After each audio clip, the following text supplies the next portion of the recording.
माँ भारती को प्रणाम करता हूँ अपने और आप सबके गुरु माता पिता को प्रणाम करता हूँ। बच्चों बहुत सारा लाड और सभी लोगों को सुबह सुबह की ताजगी वाली राम राम। आपको पता आज हम क्या बात करने जा रहे हैं? उन्नति जब रुक जाती है तो बड़ी फ्रस्ट्रेशन होती है, तो क्या वो उपाय करें कि उन्नति रुके ना। और दूसरी जो बात करने जा रहे हैं वो ये है, राम जी का नाम कैसे लेना चाहिए। तो ये सारी बातें करेंगे, लेकिन शुरुआत करते हैं पंचांग से। आज दिन है 20 जून सोमवार। सूर्योदय हुआ 5:24 पर, सूर्य अस्त होगा शाम को 7:22 पर। राहु काल सुबह 7:08 से 8:53 तक रहेगा। यमगंड काल सुबह 10:38 से दोपहर 12:23 तक रहेगा। गुलिक काल रहेगा दोपहर 2:07 से 3:52 तक। और शुभ समय वो नोट कीजिए, वो किस वक्त मिलेगा। अभिजीत मुहूर्त जो बहुत शुभ होता है वो सुबह 11:55 से दोपहर 12:51 तक रहेगा। अमृत काल रात को 8:41 से 10:16 तक रहेगा। और अध्ययन के लिए और विशेष साधनाओं के लिए निश्चित मुहूर्त रहेगा रात को 12:03 से 12:43 तक। तो विषय बहुत महत्वपूर्ण है, समय बहुत उचित है। तो चलिए बातें शुरू करते हैं। सबसे पहले, क्या आपका दिन, क्या आपकी सावधानी, क्या आपके उपाय मेष, वृषभ और मिथुन राशि। यहां से फिर बात को आगे बढ़ाएंगे। मेष राशि के लोगों को इस दिन आलस्य से बचना होगा, टेंशन से बचना होगा, स्ट्रेस से बचने की जरूरत है, नहीं तो एक तनाव सा महसूस करेंगे जिसकी वजह से आपके कार्य नहीं हो पाएंगे। बड़े भाई बहनों से आपका झगड़ा झंझट ना हो, इस बात का विशेष ख्याल रखें। या फिर बड़े भाई बहन समान लोगों से आपकी प्रॉब्लम्स ना हो, इस बात का ख्याल रखिएगा। साथ ही साथ अपनी संतान का भी इस दिन आपको ध्यान रखना होगा। एक सावधानी इस दिन जरूर बरती। इस दिन ठंड से बचने की कोशिश करें, अपने गले को बचा कर रखिएगा। और साथ ही साथ इस दिन धन किसी को ऐसे ही मत दे दीजिएगा, नहीं तो वो वापस आसानी से आएगा नहीं। उपाय क्या करना है, नीले काले कपड़े मत पहनिएगा, उड़द की दाल का दान जरूर कर दीजिएगा। वृषभ राशि की बात करते हैं। वृषभ राशि के लोगों के लिए ये दिन अच्छा है, मेहनत करें, यात्राएं भी आपकी हो सकती हैं। कुल मिला के आनंद का अनुभव आप करेंगे, स्ट्रेस आपका कम होगा। लेकिन एक सावधानी जरूर बरतनी है। इस दिन भाषा पर नियंत्रण रखिएगा, कहीं भावावेश में आकर किसी से कुछ कह देंगे तो नुकसान हो जाएगा। उपाय क्या करना है, इस दिन सब्जियों का दान जरूर कर दें, कच्ची सब्जी का दान जरूर कर दें, तो सब ठीक करेंगे। मिथुन राशि, स्वास्थ्य की दृष्टि से यह दिन कमजोर है, धन की दृष्टि से यह दिन कमजोर है। अचानक कोई यात्रा करनी पड़ सकती है, उसमें भी आपको स्वास्थ्य का बहुत ध्यान रखना होगा। इस दिन की एक बहुत विशेष सावधानी, इस दिन कोई आपको ठगने की कोशिश कर सकता है, या इस दिन आपसे कोई धन मांग सकता है, वहां आपको थोड़ी सी दिक्कत परेशानी हो सकती है। इस दिन एक सावधानी जरूर बरतें। आप अपने सर और आंखों का बहुत विशेष ख्याल रखिएगा और साथ ही साथ माता पिता की सेहत का भी ख्याल रखिएगा। उपाय क्या करेंगे इस दिन को बेहतर बनाने के लिए, गंगणपताय नमः का एकाग्रचित्त होकर जप करके फिर अपने काम पर लगिएगा, तो सब ठीक करेंगे। प्रश्न लेने वाला हूं, और उससे पहले मैं आपको बताना चाहता हूं नंबर 9711002266। यहाँ पर आप अपना एक प्रश्न भेज सकते हैं, हमारी टीम आपसे संपर्क करेगी। और उसके साथ साथ gurudev@newsnation.in पर भी आप अपने सवाल भेज सकते हैं, और उस पर फोन नंबर जरूर भेज दीजिएगा। तो चलिए बातचीत करते हैं। प्रदीप जी से बात करते हैं, आगरा से हमारे साथ है जी। राम राम जी। राम राम गुरुदेव जी। जी नमस्कार, मेरा नाम प्रदीप कुमार, मैं आगरा का रहने वाला हूँ। और गुरुदेव, मेरे जो जन्म तिथि है 21 जनवरी 1968 जी, रात के 9:45 का, और आगरा स्थान है जी। जी। अभी कुछ समय से गुरुदेव मेरा जो फाइनेंशियल कंडीशन है या सोशल कंडीशन है वो बहुत ही ज्यादा टिपिकल हो चुकी है। मतलब कुछ भी समझ में नहीं आता कि क्या करूं या वे फॉरवर्ड। 2021 मार्च से आपकी स्थिति कमजोर होनी शुरू हुई थी, और कुछ ना कुछ नुकसान भी आपने 2021 मार्च के बाद से जरूर झेला होगा। ऐसे समय में व्यक्ति को धोखा भी होता है और जिम्मेदारियां भी बढ़ जाती है, और उसकी वजह से भी पैसे कहीं खर्च होते हैं या कोई मंगल कार्य करना पड़ता है, उसकी वजह से भी धन अचानक खर्च होता है। देखिए, एक चीज मैं आपसे कहना चाहता हूं, आपकी कुंडली श्रापित कुंडली है तो स्मूथ लाइफ की तो आप कभी कल्पना भी ना करें।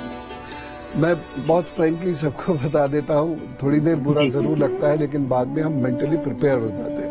और आपने देखा भी होगा, बचपन से आज तक स्मूथ लाइफ आपकी कभी नहीं रही होगी।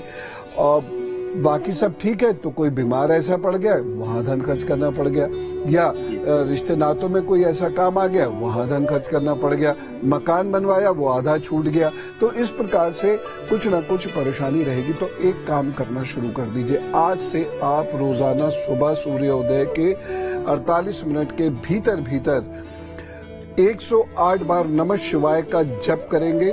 और आप प्रतिष्ठित प्राण प्रतिष्ठित शिवलिंग घर में लाके रखिए और उन पर जल से अभिषेक करेंगे। एक 0 नंबर 5 दाने की माला रुद्राक्ष की अपने गले में धारण करेंगे रविवार अथवा सोमवार के दिन। और उसके साथ साथ आप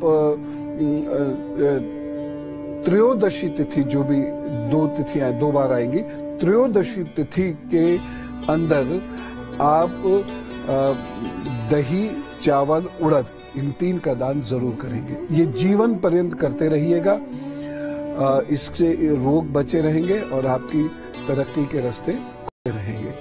ठीक, तो धन संचय होगा, ऐसा तो कुंडली में योग नहीं है, लेकिन आप अपने दायित्व पूरा निभा सकेंगे। इन उपायों से ये जरूर हो जाएगा।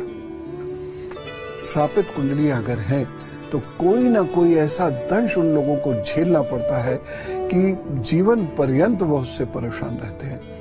कभी ये धन का हो सकता है, कभी किसी और चीज का भी हो सकता है।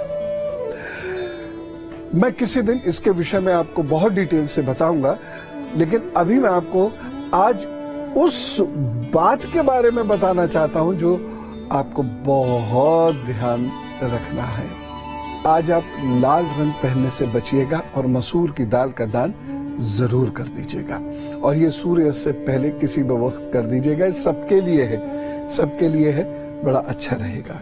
अब मैं उस विषय पर बात करता हूं जो हर एक की जिंदगी से सीधे जुड़े हुई है। विद्यार्थी हो, उन्नति चाहता है। गृहिणी हो, उन्नति चाहती है। नौकरी में हो, उन्नति चाहते हैं। बिजनेस में हो, उन्नति चाहते हैं। राजनीति में हो, उन्नति चाहते हैं। कोई भी व्यक्ति कहीं भी हो, यहां तक कि वह साधक भी हो, योगी भी हो, तब भी उसको अपनी साधना में उन्नति चाहिए। जब उन्नति रुक जाती है तो मनुष्य का धैर्य चुकने लगता है और उसके बाद वह फ्रस्ट्रेट होने लगता है। अच्छा खासा धन कमा रहा है व्यक्ति, अच्छी खासी नौकरी है, लेकिन पिछले 3 वर्षों से कोई प्रमोशन नहीं हुआ, वो इसी बात से परेशान। खैर, मैं योगी और साधुओं की बात तो नहीं कर रहा हूं, साधक की बात तो नहीं कर रहा हूं, क्योंकि उनका उन्नति को देखने का नजरिया ही अलग होता है। मैं सांसारिक लोगों की बात कर रहा हूं। उपाय लिखिए, उन्नति होगी। जब भी आपकी उन्नति रुक जाए, आप पिता या पिता तुल्य व्यक्तियों को प्रतिदिन अपने हाथ से दूध या दूध से बनी हुई चीज सुबह सुबह जरूर दें। और क्रॉस हैंड, हमेशा याद रखिएगा, प्रणाम क्रॉस हैंड ही करना चाहिए। क्रॉस हैंड उन्हें प्रणाम करके फिर अपना दिन शुरू किया कीजिएगा और उनकी बात माननी होगी। कभी कभी उनको आप घुमा लाया कीजिए, उनको आनंद हो ऐसा कोई कार्य जरूर किया कीजिए। आजकल ये फ्रस्ट्रेशन और समस्याएं बहुत तेजी से बढ़ रही हैं। एक कारण बता रहा हूं, बच्चे अपने पिता या पिता समान व्यक्ति से, चाहे वो ससुर हो, चाहे वो अड़ोस पड़ोस के कोई व्यक्ति हो, या ऐसा कोई व्यक्ति हो जिसे आप पिता जैसा मानते हो, उससे वो जब मानसिक रूप से दूर हो जाएंगे, शारीरिक रूप से भी मैं नहीं कह रहा, वो हो सकते हैं, लेकिन जब मानसिक रूप से भी दूर हो जाएंगे, अवनति शुरू हो जाएगी, दुख शुरू हो जाएगा, तनाव शुरू हो जाएगा। क्यों? कारण सुनिए। तारा है एक सूर्य, इससे हमें जीवन मिलता है, पद, पिता, प्रतिष्ठा, बहुत सारी चीजें इससे मिलती हैं। उसी सूर्य का, चाहे उसे हम ज्योतिष की भाषा में ग्रह भी कहते हैं, तो वह तारा, उसी का धरती पर शरीर के रूप में अवतरित होता है पिता, जो हमारा पिता है। यदि हम अपने पिता की केयर करेंगे, अपने पिता से मानसिक रूप से जुड़े रहेंगे, हमारे पिता हमसे यदि खुश हो गए, कई बार ऐसा होता है जब सूर्य बहुत खराब होता है तो आप अपने पिता की बहुत केयर करते हैं, लेकिन पिता कभी आपसे खुश नहीं होंगे, कभी आपसे संतुष्ट नहीं होंगे, लेकिन आप अपना कार्य करते रहिएगा, कभी तो होंगे, और जब हो गए तो समझ लीजिए आपकी उन्नति के रास्ते वैसे ही खुलेंगे जैसे डैम के पीछे जल होता है। जैसी डैम खुलता है, जल भड़बड़ करके भाग पड़ता है, ठीक इसी तरीके से आपकी उन्नति का रास्ता खुलना शुरू हो जाएगा। तो पिता या पिता तुल्य व्यक्तियों को आपसे प्रसन्नता हो, ऐसा प्रयत्न हमेशा करते रहिएगा, उन्नति रुकेगी नहीं, पूरा हो जाएगा। उन्नति की हम बात कर रहे हैं, उन्नति रुकनी नहीं चाहिए। उन्नति रुकते ही मनुष्य बहुत फ्रस्ट्रेटेड हो जाता है। हालांकि संतोष धारण करना चाहिए, लेकिन फिलहाल मैं उन्नति होती रहे उसका एक उपाय और बताता हूं। 2 यज्ञ, दोनों में से कोई एक यज्ञ आप करना शुरू करें। या तो रविवार को गायत्री यज्ञ कर लिया करें, सूर्य उदय होते ही ये यज्ञ प्रारंभ होना चाहिए। 108 बार इस यज्ञ को करें, और बहुत सिंपल तरीका, बहुत इधर उधर प्रपंच में मत पड़िएगा। एकाग्रचित्त होकर अपने प्रभु के चरणों में पूर्ण समर्पण करके यज्ञ कीजिए, एक तो ये। और या फिर बृहस्पति की रात अथवा शनिवार की रात को मां बगलामुखी का जप और यज्ञ कर लीजिए, सीख के कर लीजिएगा। सामान्यतः लोग कहते हैं मां बगलामुखी, और ये तो वाम मार्गी पूजा है, किसने कह दिया? ऐसे ही मत डरा कीजिए और डर फैलाया कीजिए। ये आपके जीवन को अवरुद्ध नहीं होने देंगे। कोई अवरुद्ध करने की कोशिश भी करेगा तो सफल नहीं होगा। बाधाएं तो जीवन में आती है, स्मूथ रोड तो जीवन में कभी होती ही नहीं, लेकिन आपकी उन्नति रुकेगी नहीं। ऐसे अचूक उपाय हैं ये दोनों, अद्भुत हैं। तो आप अपने इष्ट के चरणों में पूर्ण समर्पण के साथ, थोड़ा सा टाइम लगता है, बहुत ज्यादा वक्त भी नहीं लगता, तो एकाग्रचित्त होकर ये जप करें और यज्ञ भी कर ले, और आपकी तरक्की होती चली जाएगी, रुकेगी नहीं। हम बात कर रहे हैं तरक्की हो, और उसके लिए अचूक उपाय क्या क्या है। मैंने 2 बताए हैं आपको, बड़े महत्वपूर्ण उपाय हैं। अब और सुनिए। लोगों के, जनता के पीने के पानी का इंतजाम कीजिए, ये बड़ा महत्वपूर्ण उपाय है। जैसे प्याऊ लगवाना बहुत महत्वपूर्ण उपाय है, बड़ा कल्याण होता है। दरअसल कल्याण बहुत होता है, लेकिन जब हमारे दोष दूर होते तो हम गिनते नहीं है उसे। जब सुख में जरा सी भी कमी आ जाती है उसे गिनने लगते हैं। ये उपाय कीजिए और आप देखना कि बहुत सारे रास्ते खुलेंगे, आपके भी खुलेंगे, आपके परिवार के लिए भी खुलेंगे। उन्नति होगी, चाहे कैसे भी हो, लेकिन होगी। कितनी होगी मैं नहीं कह सकता इसके बारे में, लेकिन होगी ये तय है। तो ये उपाय आप जरूर करिए। दूसरा उपाय, और वो ये है कि किसी धर्म स्थल से कोई चीज जो आपको दी जाए, चुरा के नहीं लाना है, जो आपको दी जाए उसे अपनी पूजा में लाके रख लीजिए, चाहे उस धर्म स्थल की मिट्टी ही क्यों ना हो, पुड़िया में करके उसे अपनी पूजा में रख लीजिए। चुरा के मत लाइएगा। बहुत सारे लोग धर्म स्थल में जाते हैं इस उपाय के चक्कर में, चुरा लाते हैं वहां से, इससे तो और पाप बटोर के ला रहे हैं आप अपने। पेड़ पौधे तक चुरा के ले जाते हैं धर्म स्थल से लोग। ये क्या है? ऐसे कौन सी पूजा हो रही? तो आप निवेदन कर दीजिए और वहां से जो मिले वह लेके अपनी पूजा में रखिए, रुकी हुई उन्नति आगे ना बढ़ जाए तो बात है, थोड़ा समय लग सकता है, लेकिन जरूर होगी, ये तय है। और इसी विश्वास के साथ आप ये उपाय कीजिए। अभी एक और बहुत जबरदस्त उपाय बताऊंगा, लेकिन उससे पहले मकर प्लेस है लखनऊ यूपी। गुरुजी मैं ये पूछना चाह रही हूँ, इन्होंने अभी 2-4 साल से बिजनेस स्टार्ट किया है, पार्टनरशिप में किया है, मेडिसिन का बिजनेस है।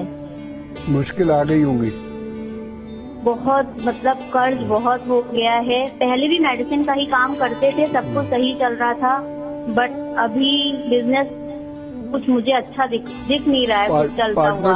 पार्टनर से तो अब झगड़ा भी शुरू हो गया होगा इनका, और वो तो होता रहता है, ये बहुत डोमिनेटिंग है, बट जो पार्टनर है वो उनका स्कूल फ्रेंड भी है। ये संभल के चलें, क्योंकि अभी लंबा समय है। तो एक तो मन को ये शांत रखें, और दूसरा एक उपाय ये जरूर कर लिया करें, शुक्रवार के दिन 8 वर्ष से छोटी कन्या को ये आटे का दान जरूर करें हर शुक्रवार को।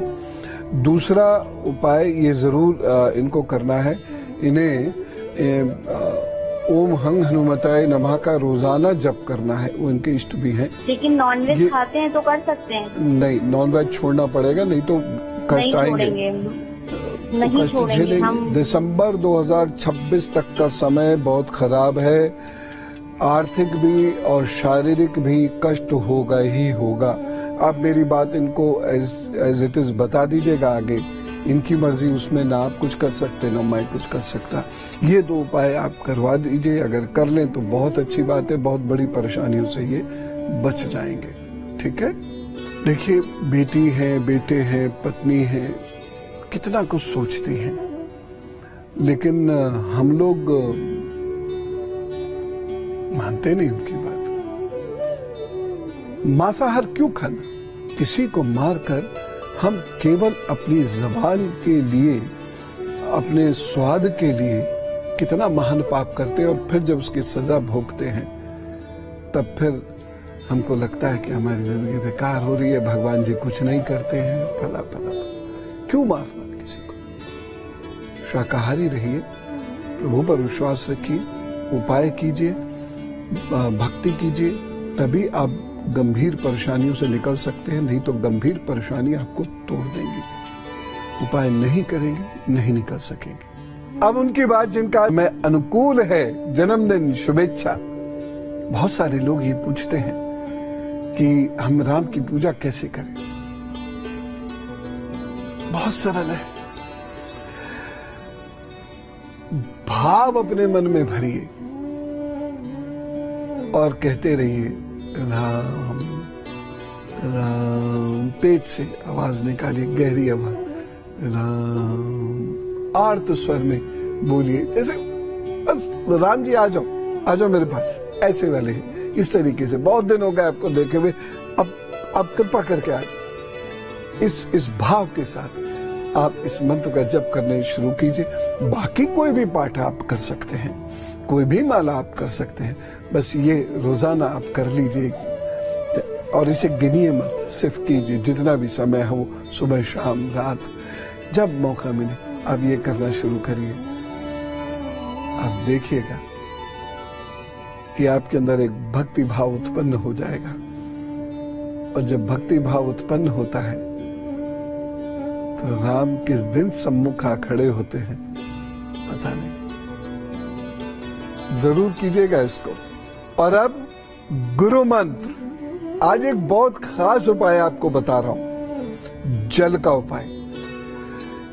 कभी कभी सूजन आने लगती है, तब आपको जल किस प्रकार से प्रयोग में लाना है वह सुनिए। तो जिस जगह सूजन आने लगे, सामान्य ताप का या गुनगुना जल उस जगह पर धीरे धीरे धार से डालना शुरू करें। ऐसे कर, और कुछ नहीं भी मिलाए तो भी चलेगा, और अगर मिलाना है तो आप इसमें सेंधा नमक मिला दें। इस तरीके से धीरे धीरे, जैसे मान लीजिए यहाँ सूजन है, धीरे धीरे ऐसे करके जल यहाँ पर आप डालिए, फिर पानी भरिए लोटे में, फिर डालते रहिए, ऐसे करिए 15-20 मिनट। सूजन हल्की होते होते खत्म हो जाएगी एकदम। अद्भुत है ये जल, अद्भुत है। किसी दिन जल का ही वर्णन करना चाहता हूं, अगर आप सुनना पसंद करें तो हम बहुत देर तक केवल जल की बात कर सकते हैं। मैं एक निवेदन करूं, जल का संरक्षण कीजिए, क्योंकि बहुत सारी जगह अब जल खत्म होने लगा है। अभी मैं खबर पढ़ रहा था, मद्रास में 2000 फीट तक पर जल नहीं है, और ऐसी स्थिति देश में कई जगह आ सकती है। और इसके लिए एक सरकार क्या करेगी वो बात की बात है, उसकी चिंता मत कीजिए, हम तो कुछ करना शुरू करें। बरसात आने वाली है, कुछ धरती में ऐसी व्यवस्था करें अपने घरों के आसपास कि बरसात का पानी नालियों में बह ना जाए, बल्कि उसी स्थान पर वह कहीं ना कहीं अंदर चला जाए, अंदर जमीन में चला जाए। जल का जो लोग संरक्षण करते हैं उनका चंद्रमा कितना भी खराब क्यों ना हो, वो बेहतर होता है, मजबूत फल देता है, और ऐसे व्यक्ति का भाग्य बुलंद हो जाता है। तो आशा करता हूं मेरा ये निवेदन आप स्वीकार करेंगे, और आज जो हमने बात की है, अगर कभी आपकी उन्नति रुके तो ये अचूक उपाय आप कीजिएगा, प्रभु कृपा से आपको जरूर लाभ होगा। आपका दिन बहुत अच्छा बीते, खूब खुश रहे, स्वस्थ रहे, आगे बढ़े, उन्नति हो, तरक्की हो, राम मिले, इस कामना के साथ राम राम, नमस्कार, भारत माता की जय।